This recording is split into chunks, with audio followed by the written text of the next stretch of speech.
Hey, Barry Wilson here, Wilson Auto Repair. I'll take off my glasses. Look at this.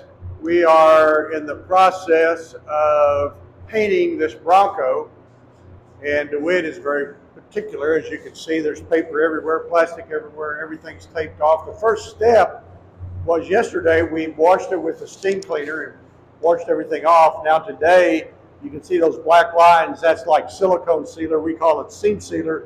So he's gone around on all the areas where there's a crack or a seam and has put in seam sealer. Kind of looks cool right there.